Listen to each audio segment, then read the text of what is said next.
Friends మరొక political interesting న్యూస్‌తో మీ ముందుకు రావడం జరిగింది. ఏదైతే 2024లో మరి అధికారం కోల్పోయిన వైఎస్ఆర్ కాంగ్రెస్ పార్టీ దాదాపు 3 సంవత్సరాల తర్వాత మరి 2.5 సంవత్సరాల తర్వాత దాదాపు ఒక కఠిన సవాల్నైతే ఎదుర్కొనబోతుంది.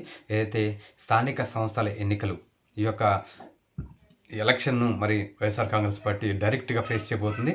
ప్రత్యక్ష ఎన్నికల్లోకి దిగబోతుంది. మొత్తానికి ఒకవేళ మరి ప్రభుత్వం ఏదైతే మరి మున్సిపాలిటీలోని మేయర్లకు, అలాగే డిప్యూటీ మేయర్లకు కూడా, అలాగే మరి ప్రత్యక్ష ఎన్నికలు నిర్వహించాలని కూటమి ప్రభుత్వం అనుకుంటున్నట్లు సమాచారం. ఒకవేళ మాత్రం మరి ఈ యొక్క ప్రత్యక్ష ఎన్నికలు నిర్వహిస్తే వైఎస్ఆర్ కాంగ్రెస్ పార్టీ కూడా ఇక్కడ మరి వీటిని ఎలా ఫేస్ చేయాలని కూడా వైఎస్ఆర్ కాంగ్రెస్ పార్టీ సమాయత్తమవుతున్నట్లు సమాచారం. మొత్తానికి వైఎస్ఆర్ కాంగ్రెస్ పార్టీ అధినేత జగన్మోహన్ రెడ్డి గారు కూడా మరి ప్రతి గ్రామంలో కూడా ఖచ్చితంగా అక్కడ నామినేషన్ వేసి పోటీలు ఉండాలని, ఖచ్చితంగా అక్కడ ఎనానిమస్ కాకుండా ఖచ్చితంగా ఎందుకు ఎనానిమస్ వచ్చిందో మరి మాకు పార్టీ అధిష్టానాన్ని కూడా తెలియజేయాల్సిన అవసరం ఉందని ఖచ్చితంగా కూటమి ప్రభుత్వానికి గట్టి పోటీ ఇచ్చే విధంగా శ్రేణులకు సమాయత్తం విధంగా అయితే ఆయన మరి ఒక మెసేజ్ కూడా ఇవ్వడం జరిగింది. అక్కడ కేంద్ర కార్యాలయం నుంచి ప్రతి మరి నియోజకవర్గ కోఆర్డినేటర్లతో ఇప్పటికే ఒక కాల్ సెంటర్ని అయితే ఏర్పాటు చేసినట్లు సమాచారం.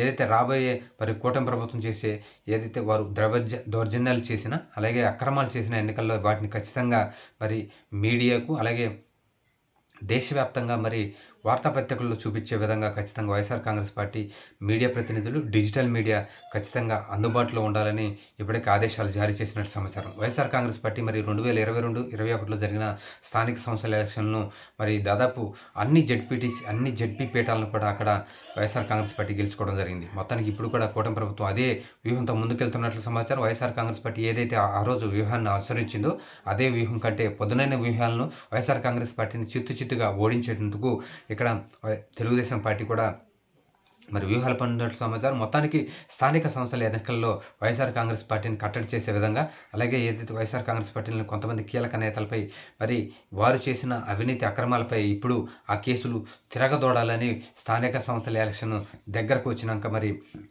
తెలుగుదేశం పార్టీ కూడా అలా కూటమి ప్రభుత్వం మరి భావిస్తున్నట్లు సమాచారం. మొత్తానికి మరి యొక్క వైఎస్ఆర్ కాంగ్రెస్ పార్టీ వారి శ్రేణులు కూడా ఒక క్లియర్ మెసేజ్ అయితే ఇవ్వడం జరుగుతుంది.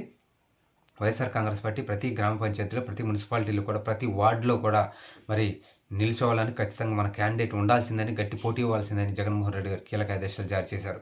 మొత్తానికి మరి వైఎస్ఆర్ కాంగ్రెస్ పార్టీ మరి శ్రేణులు ఏదైతే నియోజకవర్గ ఇన్ఛార్జీలు మరి ప్రత్యక్ష ఎన్నికల్లో ఈ యొక్క పంచాయతీ, జడ్పీటీసీ, ఎంపీటీసీ, మున్సిపాలిటీ ఎన్నికల్లో గట్టి పోటీ ఇస్తారా లేదా అనేది చూడాల్సిన అవసరం ఉంది. మొత్తానికి వైఎస్ఆర్ కాంగ్రెస్ పార్టీ ఎటువంటి వ్యూహాన్ని మరి యొక్క స్థానిక సంస్థల్లో మరి ఎలక్షన్లో మరి అమలు చేస్తుందో చూడాల్సిన అవసరం ఉంది. ఏదైతే అధికారంలో లేరు కాబట్టి వారికి కూడా కొంచెం ఆర్థిక సమస్యలు మరి ఉంటాయి కాబట్టి మరి ఎవరు దాన్ని అధిగమించి ప్రతి నియోజకవర్గంలో మరి కొంత ఖర్చు అయితే భారీగా ఖర్చు అవుతుంది. ఎందుకంటే స్థానిక సంస్థల ఎన్నికల్లో అధికార పక్షంలో ఉన్నారు కాబట్టి వారైతే కొంచెం వెనకాడకుండా ఖర్చు పెట్టగలుగుతారు. కానీ వైఎస్ఆర్ కాంగ్రెస్ పార్టీలో మరి ఆ పరిస్థితి అయితే ఉందా లేదా అనేది చూడాల్సిన అవసరం ఉంది. మొత్తానికి వైఎస్ఆర్ కాంగ్రెస్ పార్టీ స్థానిక సంస్థలను ఎలా ఫేస్ చేయబోతుంది అనేది చూడాల్సిన అవసరం ఉంది. Thank you.